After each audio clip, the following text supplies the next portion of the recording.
ভেনেজুয়েলার president Nicolas মাদুরোকে অপহরণ করে বিচারের মুখোমুখি করার মধ্য দিয়ে কার্যত চীন এবং রাশিয়াকেও খেলায় নামার পথ খুলে দিলেন ডোনাল্ড ট্রাম্প। রাশিয়ার সাবেক প্রেসিডেন্ট দিমিত্রি মেদভেদেভ তো সরাসরি ট্রাম্পকে হুমকি দিয়ে বসেছেন। রীতিমতো এক বিস্ফোরণ ঘটিয়েছেন প্রভাবশালী এই রুশ নেতা, যা নিয়ে বিশ্বজুড়ে হইচই পড়ে গেছে। নিকোলাস মাদুরোর মতোই জার্মান চ্যান্সেলর ফ্রিডরিখ ম্যার্টসকে তুলে নেয়ার হুমকি দিলেন রাশিয়ার সাবেক এই প্রেসিডেন্ট। মাদুরোর অপহরণের পর যেন এক প্যান্ডোরার বাক্স খুলে গেছে, যার সুযোগ নিতে মুখিয়ে আছে চীন এবং রাশিয়া। রুশ সরকারি সংবাদ মাধ্যম তাস এবং তুর্কি সংবাদ মাধ্যম আনাদলু এজেন্সির প্রতিবেদনে রুশ নেতার এই হুঙ্কারের খবর পাওয়া গেছে। বর্তমানে রুশ নিরাপত্তা কাউন্সিলের ডেপুটি চেয়ারম্যানের দায়িত্ব পালন করছেন মেদভেদেভ।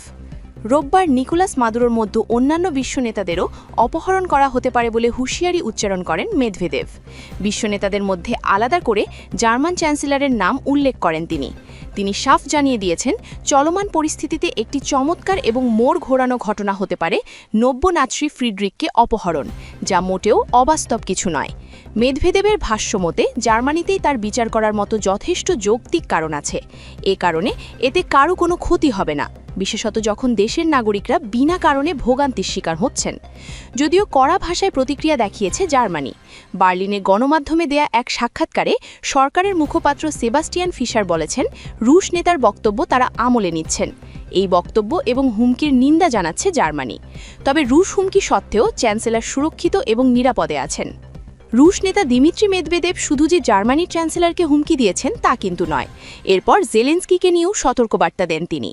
এই নেতার মতে দীর্ঘদিন আগেই প্রেসিডেন্ট হিসেবে জেলেন্সকির মেয়াদ উত্তীর্ণ হয়েছে।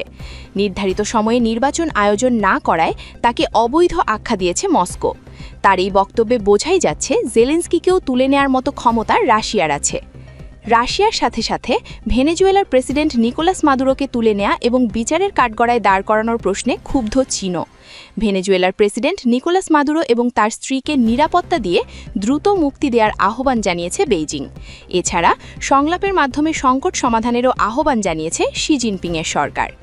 ভেনেজুয়েলার পাশে দাঁড়িয়েছে ইরান ও তুরস্কের মতো দেশগুলো।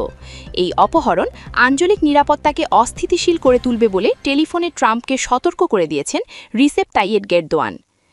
AVN news 24 desk report.